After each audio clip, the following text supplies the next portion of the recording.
What's a story that you've heard that still gives you chills to this day? 1. My friend told me about something that happened to her when she was younger, about 8 or 9. She was walking home from school and got her key out to let herself into the house. Her single mom worked and came home later on weekdays. As she reached up to put her key in the door, her mom opened it. In dressing gown, having left home sick. Instead of greeting her, she looked straight past my friend and immediately said, "Who are you?" My friend turned around and a man in a long coat hurried back down the path and down the street. Being ill that day had potentially saved her daughter from something potentially horrible happening to her. 2. Was talking to someone who was first on scene to the Virginia Tech MSICR. He told me that although the sight of dead bodies was disturbing, what really stays with him was the sound of all the cell phones ringing from people trying to contact them. 3. My uncle is a firefighter. He always has horrific tales to tell. One still sticks with me. He was first on the scene of a car accident. A log fell off a big transport truck and hit the car following it. The log sheared off the top of the car. Inside was a mom, dad, and child in the back seat. The child was lying down and sleeping when the accident happened. He awoke to the crashing of the car, only to see his parents' lifeless bodies still in their seats with no heads. 4. I worked as a vet tech a couple of years ago, and this man came in to put down his old dog. Standard euthanasia protocol was used. Get a basic history, ask if they want to be present,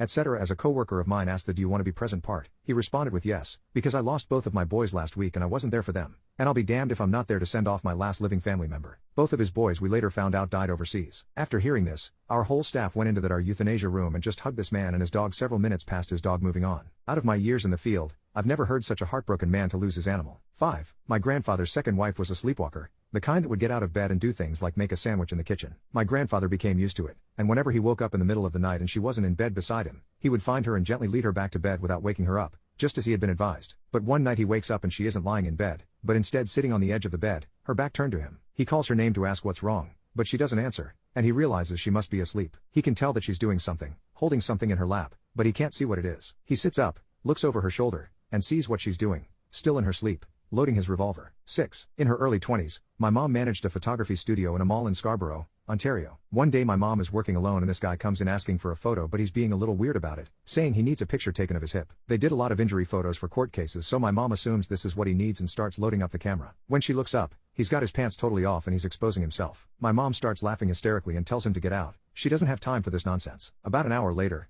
a girl that was working at the denim store down the hall comes down to tell her about this pervert that took off his pants in the middle of the store, trying to expose himself to the female customers. They both have a laugh. He didn't seem all that menacing, just, obviously, not all there. 2 days later the girl comes running into my mom's studio, pale as a ghost. On the front page of the paper is a sketch of the guy, with the title "Scarborough are pissed." It's pretty crazy to think that she was that close to getting attacked by Paul Bernardo in the peak of his rapist crime spree. 7. This is a story about my dad. One day when he was young, about 10 to 12 maybe, he was playing outside near a small river with a friend. He lived in southern Wisconsin, so it was probably cold as F. While playing, they noticed something strange in the water. It's a capsized canoe, with 2 guys who were probably fishing, hanging on for dear life in the freezing water. He says they had already turned sort of bluish and could barely talk. So the 2 kids get the men out of there and essentially save their lives. It's a big thing in their town. There's a story about it in the local paper and everything. Everyone is happy. Fast forward about 5 years. My dad is on his way to a concert in Chicago with one of his buddies, the same kid as above, in his new car. Of course they were young and stupid and it was the 70s, so who the F wears a seatbelt, right? Well, as they were driving past some bar, where there was some big party going on, a mobile home comes flying out of the parking lot out into the street. The driver obviously didn't look at all and was probably drunk. My dad crashes his car head on into this trailer and totals his car. The fact that they weren't wearing seatbelts saved their lives. The bottom half of the car was crushed. The crash propelled them forward/upward. Luckily nothing happens to him or his friend. Not a scratch, only shock. Just as they get out of the car and try and catch their breath, the propane tank on the trailer explodes and the whole thing catches on fire. Stumbling out of the trailer come 2 guys in flames, screaming/moaning, skin bubbling. They die right there on the spot in front of everyone. People from the bar had gathered round. Turns out these 2 guys were the exact same fishermen he and his friend saved 5 years ago. This is all true, by the way. I didn't believe him at first, but he showed me the articles in the paper and his parents confirmed.